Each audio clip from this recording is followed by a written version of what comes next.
hablando de mitos y verdades en la medicina, que creo que es un ciclo que podemos tener porque hay muchas preguntas que se hace el paciente, ¿no es cierto?, que muchas veces no se correlacionan con lo que realmente es acerca del consumo de sildenafil, del Viagra, que es una marca comercial. Es bastante típica la pregunta del varón en la consulta. Siempre los cardiólogos decimos que las mujeres van solas a la consulta y al hombre lo llevan de prepo. Ahora, si el hombre viene solo es porque tiene esa pregunta para el final de la consulta. Hay mucho de mitológico en esto. Muchos pacientes piensan que entrañan un riesgo muy alto y otros piensan que no tienen ningún tipo de riesgo, y las dos cosas son erróneas. Cuando un paciente tiene un infarto y llega al shock room, como cardiólogo, yo y todos los cardiólogos del mundo le preguntamos: ¿tomaste Viagra? Esa pregunta se la hacemos porque no podemos combinar cierta medicación con el sildenafil.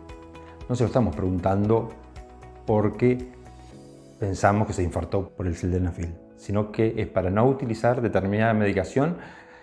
Y entonces ese paciente, cuando se repone y cuando se junta con los amigos, por supuesto lo primero que dice es: ¿sabes lo que me preguntó el cardiólogo cuando me infarté? Si había tomado Viagra. Yo creo que esa pregunta que hacemos todos los cardiólogos hizo nacer el mito que la gente se infarta por tomar sildenafil.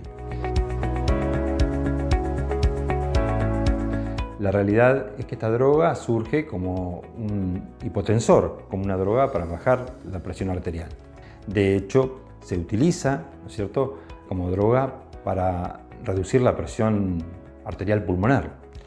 Y tenemos pacientes con patología cardíaca severa e hipertensión pulmonar que toman 3 comprimidos por día, 90 comprimidos al mes, para mejorar su condición clínica. Entonces, evidentemente estamos hablando de que es una droga que no le va a producir un infarto a una persona, que no lo iba a tener por otra causa, excepto que lo esté combinando con cierta medicación que no debe tomar en conjunto con el sildenafil.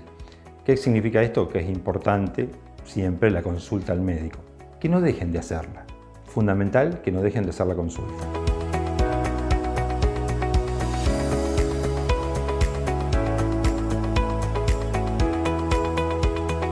La mayor parte del Viagra es consumido por el que no lo necesita, y el que verdaderamente lo necesita no lo hace por temor aún, a pesar del consejo médico, porque en realidad el que más lo necesita es el paciente añoso, que también está chequeado y que de pronto viene a la consulta con esa inquietud, y uno lo tiene que convencer de que no le entraña un riesgo en particular a él, porque están dadas las condiciones de seguridad para ese paciente que conocemos y sabemos que no hay otra comorbilidad, ¿no es cierto?, que lo puede complicar. Esto, por supuesto, que es muchas veces en conjunto con el urólogo, pero el cardiólogo es el que va a terminar dando el ok a esta circunstancia.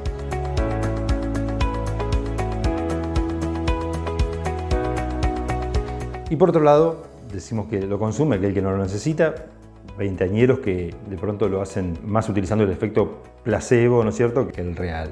Además, es importante que se evalúe la causa de la disfunción sexual real.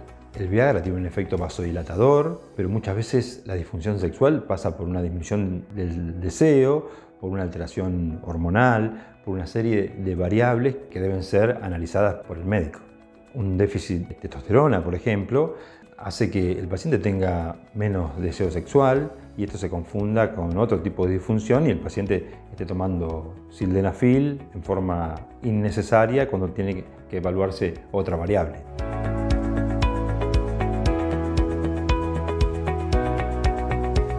El sildenafil surge como un antihipertensivo.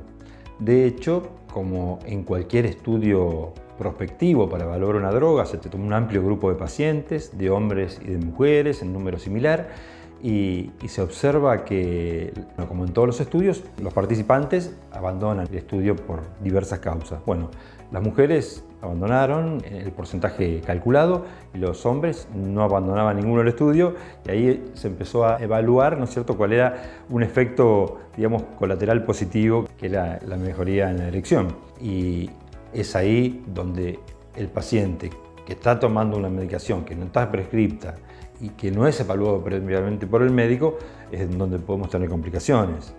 También es importante recordar que, como surge como un antihipertensivo, tiene un efecto, ¿no?, sobre la presión arterial, sobre todo en aquellos pacientes que están en tratamiento, sobre todo si se combina con dosis altas de alcohol.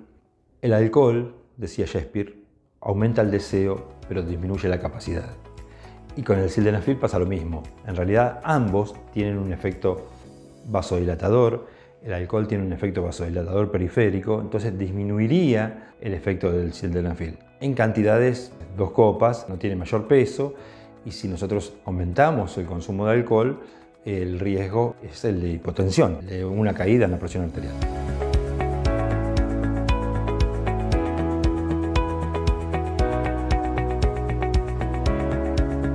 El sildenafil, que se presenta en dosis de 50 y 100 miligramos. El de 100 miligramos se utiliza en pacientes diabéticos, que son aquellos pacientes que más disfunción presentan. Pero la realidad es que frente a un aumento mayor de la dosis no existen mejores resultados, que es también algo que el paciente muchas veces pregunta. Con el aumento de la dosis aparecen mayores efectos adversos sin percibirse mejores resultados.